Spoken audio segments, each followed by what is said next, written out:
Hi friends, welcome to IVL academy. ఈరోజు తెలుగులో ఉన్నటువంటి ఒక చిన్న కథను ఇంగ్లీష్లోకి ఎలా ట్రాన్స్లేట్ చేయాలో తెలుసుకుంటూ మంచి ఇంగ్లీష్ నేర్చుకుందాం.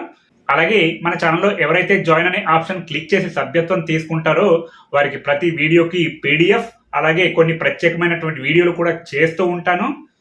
సో మీకు ఏ చిన్న సందేహం వచ్చినా కామెంట్ చేస్తుండండి, నేను తప్పకుండా రెస్పాండ్ అవుతాను. మీకు ఈ వీడియో కనుక నచ్చినట్లయితే లైక్ చేయండి, షేర్ చేయండి మరియు సబ్స్క్రైబ్ చేయండి. మరి వీడియోలోకి వెళ్ళిపోదాం.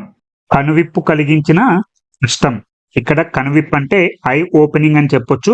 ఇక్కడ కలిగించిన కష్టం అనేది ట్రూ ట్రాన్స్లేట్ చేయడం కంటే అండ్ ఐ ఓపెనింగ్ హార్డ్షిప్ అంటే బెటర్ గా ఉంటుంది. టైటిల్ పేరు అండ్ ఐ ఓపెనింగ్ లెసన్ అంటే కళ్ళు తెరిపించినటువంటి గుణపాఠం, కనువిప్పు కలిగించినటువంటి కష్టం అని చెప్పొచ్చు.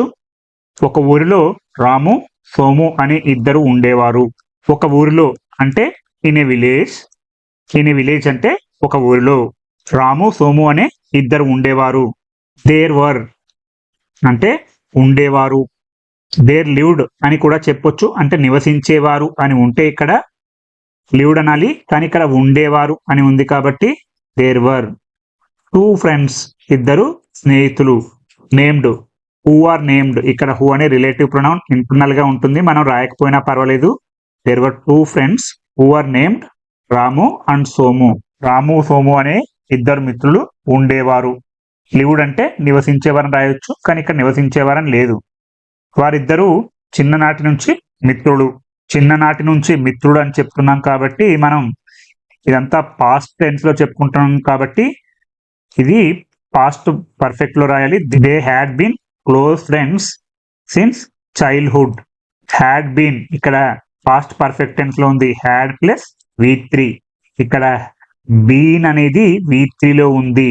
నేను గతంలో కూడా చెప్పాను, బి అనేది V1, వజ్ అనేది V2, బీన్ అనేది V3. చాలా మందికి తెలియకపోవచ్చు, ఇలాంటివి నోట్ చేసుకోవాలి. Had plus V3. They had been close friends. సాధారణంగా ప్రెసెంట్ పర్ఫెక్ట్ టెన్స్ లోను, పాస్ట్ పర్ఫెక్ట్ టెన్స్ లోను, అలాగే ఫ్యూచర్ పర్ఫెక్ట్ టెన్స్ లోను, ఈ పర్ఫెక్ట్ కంటిన్యూస్ టెన్స్ లోను సిన్స్ లేదా ఫర్ అని వాడుతూ ఉంటారు. ఇలాంటివి నోట్ చేసుకోవాలి. They had been close friends since childhood. వారిద్దరూ చిన్ననాటి నుంచి మిత్రులు. రాము అందరినీ ఆప్యాయంగా పలకరిస్తూ మంచిగా మాట్లాడుతాడు. రాము అందరినీ ఆప్యాయంగా పలకరిస్తూ. రాము గ్రీటెడ్ ఎవ్రీవన్ వామ్లీ అంటే ఇది గతంలో చెప్పుకుంటున్నాం కాబట్టి వీటిలోనే చెప్పాలి. పలకరించేవాడు. ఎలా పలకరించేవాడు? ఆప్యాయంగా, మంచిగా మాట్లాడతాడు. And spoke well. ఇదంతా కూడా మనం సింపుల్ పాస్ట్ టెన్స్ లోనే చెప్తున్నాం కాబట్టి వీటిలోనే రాయాల్సి ఉంటుంది. Ramu greeted everyone warmly and spoke well. ఆప్యాయంగా పలకరించడం అంటే గ్రీట్ ఎవ్రీవన్ వామ్లీ. ఆప్యాయంగా పలకరించడం అంటే గ్రీట్ వామ్లీ అని చెప్పాలి. ఇలాంటి ఫ్రేజెస్ మీరు నోట్ చేసుకోవాలి. Ramu greeted everyone warmly and spoke well. ఆప్యాయంగా పలకరిస్తూ మంచిగా మాట్లాడతాడు. ఎవరైనా కష్టంలో ఉంటే తన వంతు సహాయం చేసేవాడు. ఎవరైనా కష్టంలో ఉంటే if anyone was in trouble. If anyone was in trouble. In trouble అంటే కష్టంలో. వాజ్ అంటే ఉండడం. Anyone. If anyone was in trouble, ఎవరైనా కష్టంలో ఉంటే సహాయం చేసేవాడు. He would help them. ఎవరైనా కష్టంలో ఉంటే సహాయం చేసేవాడు, అలాగే ఆప్యాయంగా పలకరిస్తూ మంచిగా మాట్లాడేవాడు. కానీ సోము దానికి పూర్తిగా వ్యతిరేకం. సోము హవెవర్ అంటే అయితే వాజ్ కంప్లీట్లీ డిఫరెంట్. ఎవరు డిఫరెంట్? పూర్తిగా వ్యతిరేకం. ఎవరు? సోము పూర్తిగా వ్యతిరేకం. దేనికి వ్యతిరేకం? రాము చేసేదానికి పూర్తిగా వ్యతిరేకం. ఎవరితోనూ సరిగా మాట్లాడడు. He never spoke kindly to anyone. ఇక్కడ నెవర్ స్పోక్ అంటే ఎవరితోనూ మాట్లాడడు. కైండ్లీ టు ఎనీవన్ ఎవరితోనూ సరిగా మాట్లాడడు. ఎవరు మాట్లాడినట్టు? రాము మాట్లాడినట్టు. రాము అందరినీ ఆప్యాయంగా పలకరిస్తూ మంచిగా మాట్లాడతాడు, కానీ సోము దానికి పూర్తిగా వ్యతిరేకం. ఎవరికైనా కష్టం వస్తే పట్టించుకునేవాడు కాదు. హీ డిడ్ నాట్ కేర్ అంటే పట్టించుకోలేదు. ఇదంతా మనం పాస్ట్ టెన్స్ లో చెప్తున్నాం. When others faced difficulties. ఇతరులు కష్టాలను ఎదుర్కొన్నప్పుడు, ఇతరులకు కష్టాలు వచ్చినప్పుడు పట్టించుకునేవాడు కాదు. ఎవరు? Somu. He did not care పట్టించుకోలేదు. When others face difficulties. ఇతను రాములా కాదు.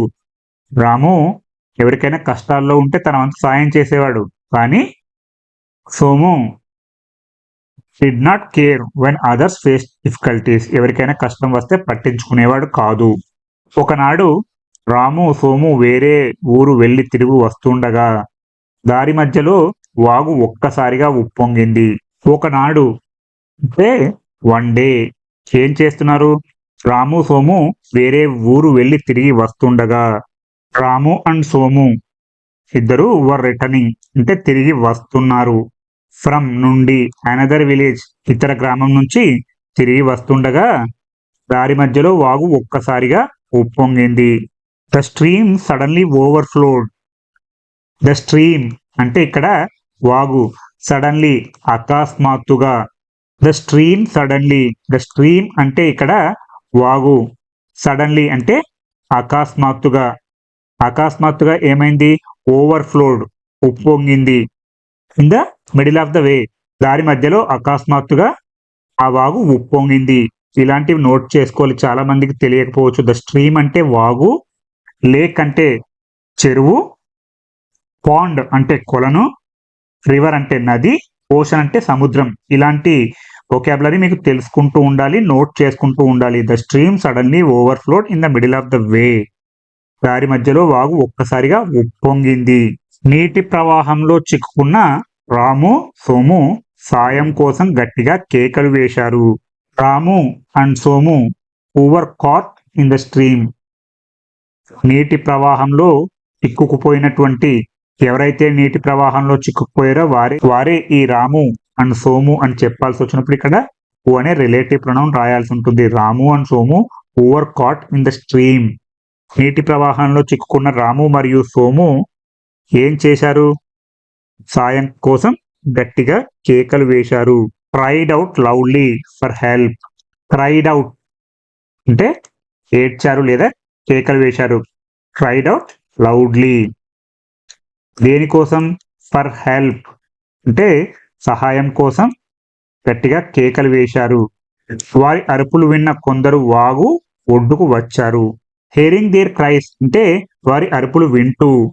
Some people came to the bank of the stream. Some people కొంతమంది వ్యక్తులు came to the bank of the stream. వారి అరుపులు విన్న కొందరు వాగు ఒడ్డుకు వచ్చారు. కేమ్, సమ్ పీపుల్ కేమ్ కొందరు వచ్చారు. ఎక్కడికి? To the bank of the stream. ఆ వాగు ఒడ్డుకు వచ్చారు. ఇక్కడ బ్యాంక్ ఆఫ్ ద రివర్ అంటే నది ఒడ్డు. బ్యాంక్ ఆఫ్ ద స్ట్రీమ్ అంటే ఆ వాగు ఒడ్డుకు వచ్చారు. ఎందుకు వచ్చారు? Hearing their cries. వారి అరుపులు వింటూ కొంతమంది వ్యక్తులు వాగు ఒడ్డుకు వచ్చారు. కొట్టుకుపోతున్న వారిని కాపాడడం చాలా కష్టంగా ఉంది. కానీ తమకు ఎన్నోసార్లు సాయం చేసిన రామును ప్రాణాలకు తెగించైనా కాపాడాలనుకున్నారు.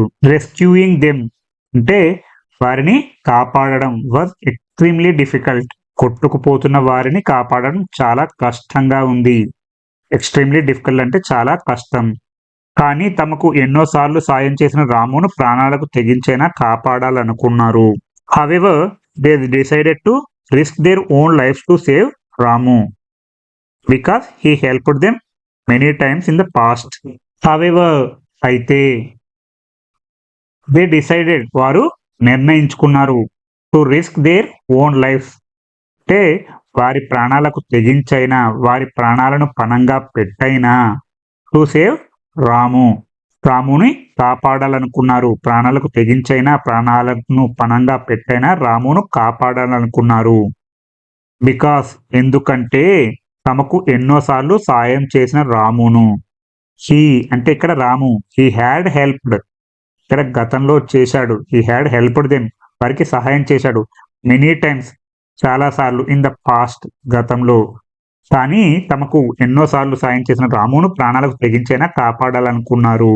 However they decided to risk their own life to save Ramu because he had helped them many times in the past. ఇవన్నీ నోట్ చేసుకుంటూ ఉండండి. మీకు ఎక్కడ ఏ చిన్న సందేహం వచ్చినా కామెంట్ చేస్తూ ఉండండి, నేను తప్పకుండా రెస్పాండ్ అవుతాను. ఎవరైతే మన ఛానల్లో జాయిన్ అనే ఆప్షన్ క్లిక్ చేసి సభ్యత్వం తీసుకుంటారో వారి కోసం ప్రతి వీడియోకు PDF ను ఇస్తూ ఉంటాను. అలాగే కొన్ని ప్రత్యేకమైనటువంటి వీడియోలు కూడా చేస్తూ ఉంటాను.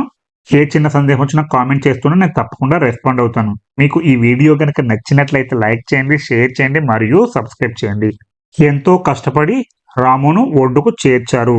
ఆఫ్టర్ గ్రేట్ ఎఫర్ట్ అంటే ఎంతో కష్టపడి రాము వాస్ పుల్డ్ సేఫ్లీ అంటే రామును బయటికి తీశారు. ఇది ప్యాసివ్ లో ఉంది. Ramu was pulled safely to the shore అంటే ఒడ్డుకు చేర్చారు, లేదా దే పుల్డ్ రాము సేఫ్లీ అని కూడా చెప్పొచ్చు.